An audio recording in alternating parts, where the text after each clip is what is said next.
Всім привіт! За вікном осінь і хочеться чогось ароматного та зігріваючого. Тому пропоную приготувати такі по-справжньому осінні та запашні сінабони з корицею. Кожен може спробувати приготувати їх на своїй кухні, експериментуючи з начинками. Тож готуємо. Для тіста нам знадобиться 650 г борошна, 300 мл молока, 2 яйця, 60 г цукру, 15 г пресованих дріжджів або 5 г сухих та 80 г вершкового масла. Для начинки візьмемо 100 г цукру, 20 г кориці та 50 г вершкового масла. Для крему 200 г вершкового сиру, у мене ось такий сир у ванночках, 30 мл молока або 1 столова ложка сметани та 50 г цукрової пудри. В глибоку миску вливаємо тепле молоко та додаємо дріжджі. Якщо використовуєте сухі дріжджі, то вистачить 5 грамів. Та всипаємо 1 столову ложку цукру із загальної маси. Перемішуємо все вінчиком до однорідності та розчинення дріжджів. Накриваємо рушником та залишаємо в теплому місці на 15 хвилин. Через 15 хвилин знімаємо рушничок та додаємо яйця. Бажано, щоб вони були кімнатної температури, тому заздалегідь дістаньте їх з холодильника. Всипаємо решту цукру та додаємо розтоплене вершкове масло. Важливо, масло не повинно бути гаряче. І все гарно перемішуємо вінчиком до поєднання інгредієнтів. Далі просіюємо борошно в декілька етапів. Після кожного просіювання перемішуємо все лопаткою до однорідності. Я спочатку додала 300 г борошна, тобто половину від загальної кількості, а вже потім розділила ще 300 г на 2 просіювання. Решту 50 г залишила на вимішування тіста. Одразу все борошно не додавайте, щоб не забити тісто. По мірі додавання борошна тісто густішає і його важче перемішувати лопаткою. Тому перекладаємо його на робочу поверхню, яку попередньо присипали борошном.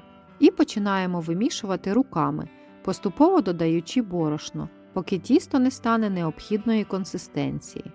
Вам для цього може знадобитись менша або більша кількість борошна.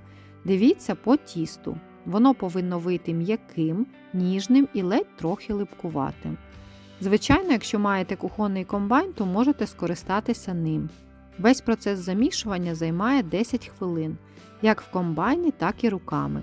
Коли додали все борошно і тісто ще трохи липкувате, змажте руки рослинною олією і продовжуйте вимішувати тісто.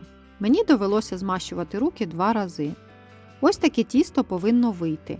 Воно м'якеньке та дуже ніжне, і на ньому залишаються сліди від пальців при надавлюванні. Перекладаємо його в миску, змащену олією, накриваємо рушником та ставимо підходити в тепле місце на годину-півтори. Для начинки до цукру всипаємо корицю та все ретельно перемішуємо до однорідності. Далі робочу поверхню знову трохи присипаємо борошном. Тим часом наше тісто гарно піднялося і збільшилося в об'ємі в 2,5 рази. В мене на це пішла година часу. Трохи обминаємо його та перекладаємо на робочу поверхню. Збираємо тісто докупи, ось так руками загинаючи краї всередину.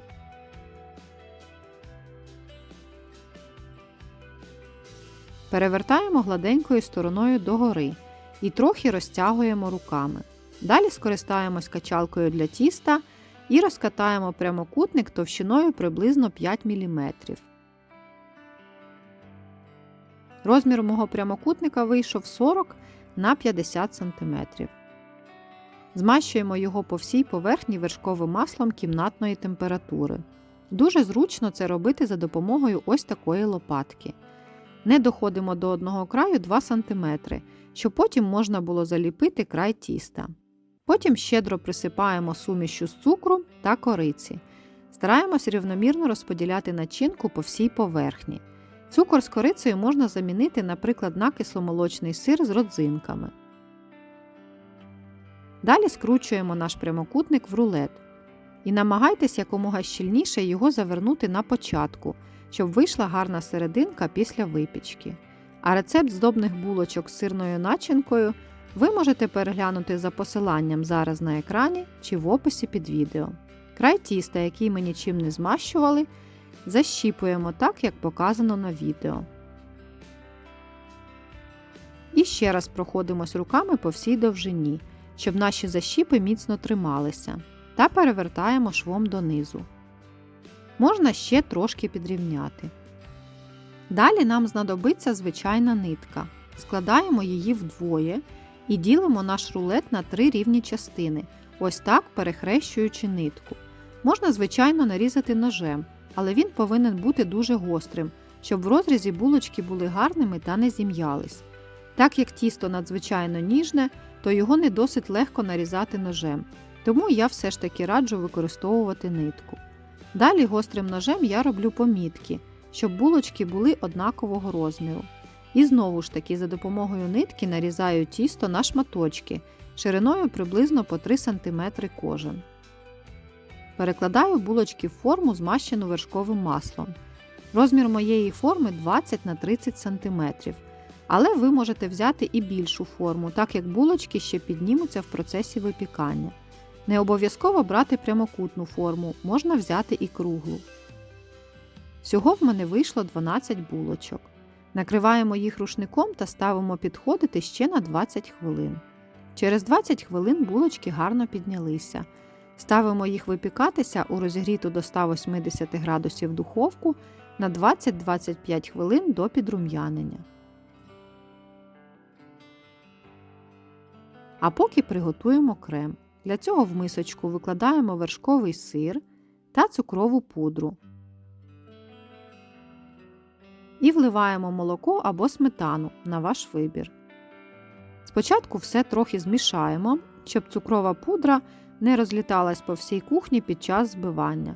Та збиваємо міксером на низьких обертах або вінчиком до однорідної маси. Ось і спеклися мої булочки. Вони випікалися 25 хвилин.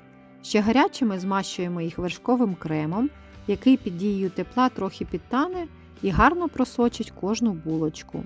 Такі сінабони виходять неймовірно ніжні, пухкі, з неперевершеним ароматом вершкового масла та кориці. Вони зігріють вас холодними осінніми вечорами та подарують затишок. А ще в поєднанні з таким кремом вони надзвичайно смачні. Бажаю вам завжди смачної та вдалої випічки. Всім миру та добра і до зустрічі!